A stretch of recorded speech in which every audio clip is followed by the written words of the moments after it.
So did anybody watch this thing? We know they did a good number, but it had to tank at the end, certainly. Well, hold on one second. I'm pulling up the number. This is compiled by WrestleNomics. The overall number on average, AEW Dynamite, on October 18th was watched by 902,000 viewers. That is, to me, honestly incredible that they have put on these nonsensical programs for the last few weeks and still managed to muster.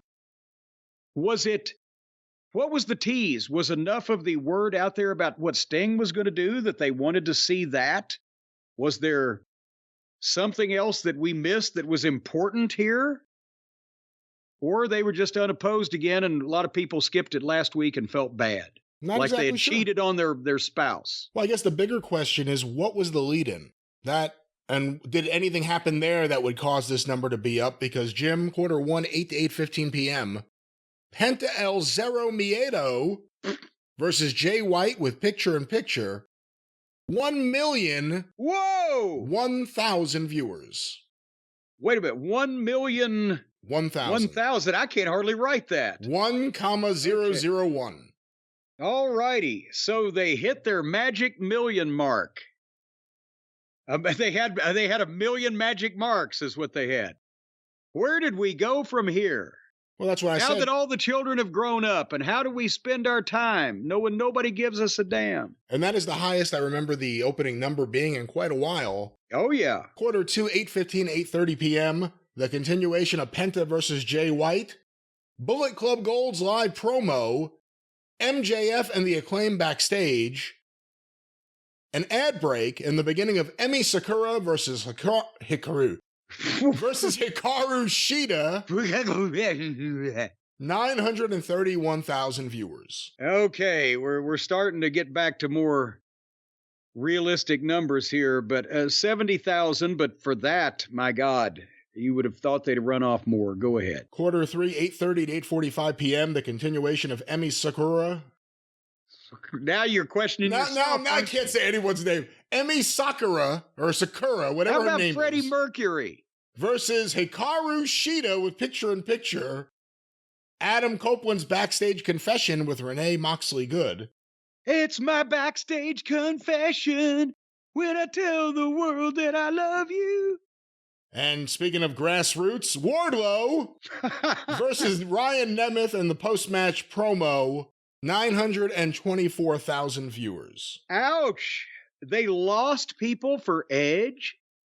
They lost people for Emi Sakura versus Hikaru Shida. That's true. And again, poor Edge was just caught in the crossfire. Hey, listen, Edge has so far, as YouTube numbers, he's caused a big spike in his videos for AEW. His segments have done okay, but until, there's only so much slack they're going to give you before you do something. And it can't just be the acting segments you want to do. It has to be what's right. We'll see. That makes sense, though, because the YouTube segments, that's just Edge, and people can seek it out, and the WWE fans who liked Edge don't obviously want to or have to watch the rest of this Outlaw program. They can just see the guy they like on the YouTube clips. So that makes sense. Yeah, and the thumbnail will feature him, who's just been on their TV show, so he's easily recognizable even to younger fans. Quarter 4, 8:45 to 9 p.m., Kenny Omega's backstage confrontation with MJF, an ad break, Adam Cole and Roderick Strong's continuing circus, the Don Callis Powerhouse Hobbs Kyle Fletcher live promo, 934,000 viewers. So they've gone 931, 924, and 934. So they're kind of plateaued there after the initial flurry at the beginning. What about the top of the 9 o'clock hour? Quarter 5, the big 9 o'clock hour.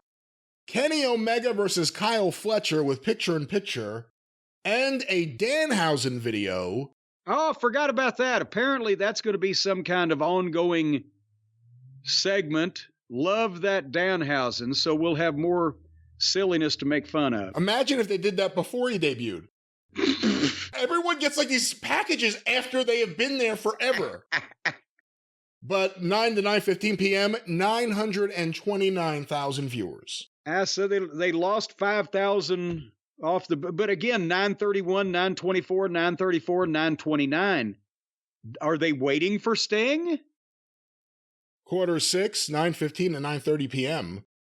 An ad break. Lance Archer versus Barrett Brown. That was his name.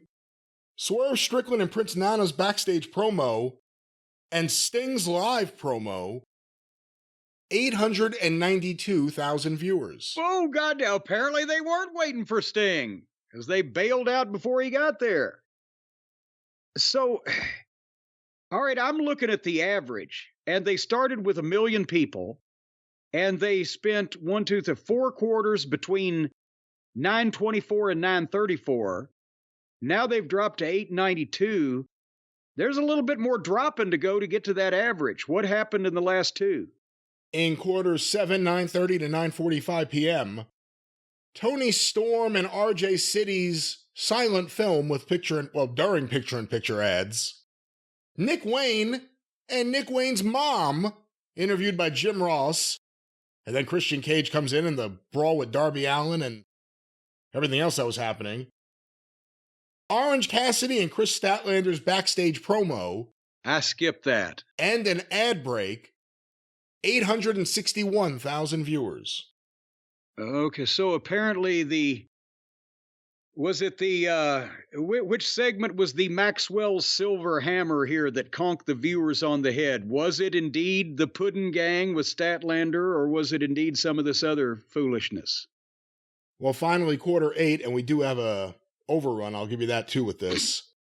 Quarter 8. The only reason we got an overrun is because they can't get their shit in the regular run.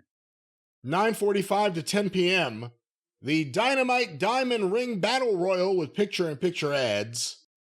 762,000 viewers. Wow. And 5-minute overrun, 836,000 viewers.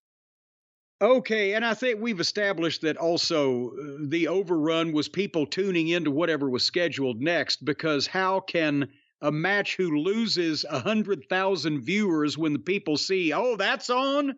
We ain't watching that. But suddenly it gets to the last 4 minutes, they're going to pick up another 74,000? No, I think not. So they started the program with 1 million viewers and ended with 762,000. And that was AEW Dynamite, and congratulations to them that the people that were watching this thing had the patience they did before they dove off the cliff at the last half hour, because there was nothing there to reward their interest or their patience. Well, Jim, perhaps Tony would look at the people in that first match, that first quarter, Penta versus Jay White, and say, you guys got over 1 million viewers. I would like to reward you each with a gold coin. Well, he would be a sap then, because what got him 1 million viewers was the lead-in. But I'll tell you what he ought to be doing right now. He ought to be trying to preserve some of the wealth that has been bestowed upon him by his rich father, because it ain't going to last forever if Daddy don't cut him off because of everything that's going on in his life, or when he has the nervous breakdown, Tony, and he gets committed to a rubber room at the Puzzle Factory, then his dad's going to cut him off, and then he's going to have blown a lot of money and preserved very little, if any of it. And, you know, it's easy enough, Brian, to lose money in the wrestling business, but you can lose money in the stock market. You can lose. I know you will find this hard to believe, Brian Last, but you can actually lose money on collector's plates. You've heard the commercial. They even say it right out. Some plates go down in value. Well, you can't even eat fried chicken off of them anymore, for heaven's sake.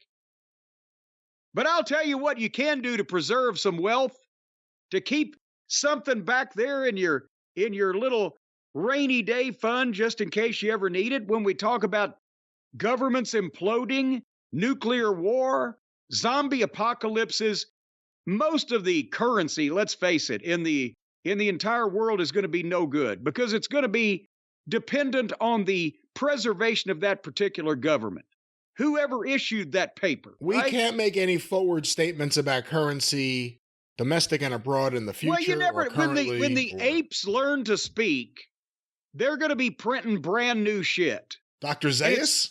And it's going to have pictures of gorillas, chimpanzees, and orangutans on it. Cornelius, and many folks like that. So, of course, it's going to be a completely different method of currency on paper.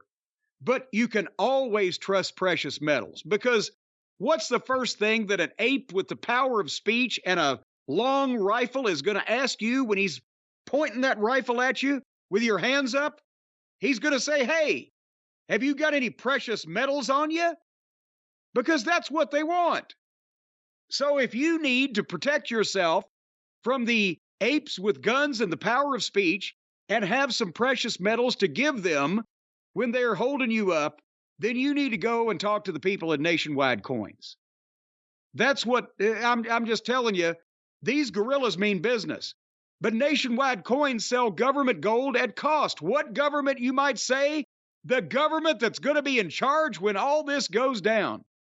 And all new customers of Nationwide Coins will get their first ounce of gold without any dealer markup. And Brian, we've been talking about the gold and silver coins that they make, courtesy of their relationship with a former master of the mint. But they've also got pre-1933 American rare coins, modern American and foreign coins. They've got an array of precious metals products that you can buy to pass down in your family from generation to generation, unless somebody's firing blanks, in which case they skip a generation because they can't procreate, in which case there's going to be a battle amongst your descendants over who gets this gold and silver. So you need to start right now and make sure this is all in the right place. They've got precious metal consultants on staff that you can call on the telephone and speak to help guide you to the right gold purchase for your unique situation.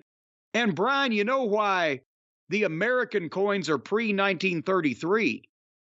Because that's back when they had real gold coins that you could trust. Real gold.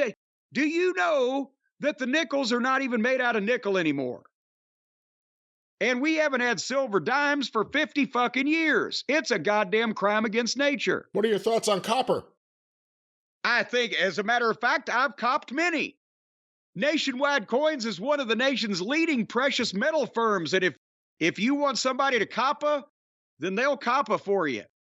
They've got over 100 years of combined experience in the precious metals industry. I understand they have 40 years in gold, 30 years in silver, 20 years in platinum, 6 years in zinc, and 3 years in uranium, with 1 year undecided. So right now, Nationwide Coins has thousands of satisfied customers, and you can be one of them. And they offer free shipping and insurance on all orders. And I'll tell you what, free shipping for gold. Do you know how heavy gold, Brian is? Do you know how heavy gold is, Brian? That was my old gimmick. Gold Brian. How heavy Gold Brian is? Gold Brian is very heavy, but it's no wonder that Gert Frobe and Harold Cicada, Gert Frobe and Harold Cicada, both of them couldn't carry all the gold out of Fort Knox because it's heavy. So they offer free shipping. You don't have to worry about that. And just because the gold coins come by overland stage, courtesy of the Wells Fargo Stage Company, if you want to work with the gold standard in the gold industry, folks, for buying gold or silver or other precious metals or coins or things of that nature and all things beyond, go right now to nationwidecoins.com/JCE and use the promo code JCE at checkout for your first 1 ounce gold coin at no dealer markup. nationwidecoins.com/JCE, promo code JCE. Hoard that bag of precious gold, which is heavy, so when that ape points that rifle at you, you can hit him over the head with the gold coin bag, because that'll make a dent. Let's not talk about violence. Let's talk about putting these coins in a place where you can look at them. Well, the apes deserve it. When was the last time you watched Planet of the Apes? I don't know why you're focusing on this. Those warlike apes brought it on themselves. Did you see the remake? They got more apes? They remade Planet of the Apes with Mark Wahlberg like 10 years ago or something. Oh, fuck that. Exactly. If Charlton Heston or James Franciscus ain't involved, then I'm not going to be a party to it. But you should be a party to nationwidecoins.com/JCE and use the promo code JCE, and every bag of gold comes with a free nuclear fallout shield. Nothing for such an occasion. Don't promise things that are not going to be coming with it. There'll be no nuclear fallout shield. What there will be is the finest gold and silver and everything else that Nationwide Coins has. Check them out today. What's the promo code, Jim? Well, it's JCE. That's what it is. I said that before. And you said it again. I said it before. I'll say it again. NationwideCoins.com/JCE.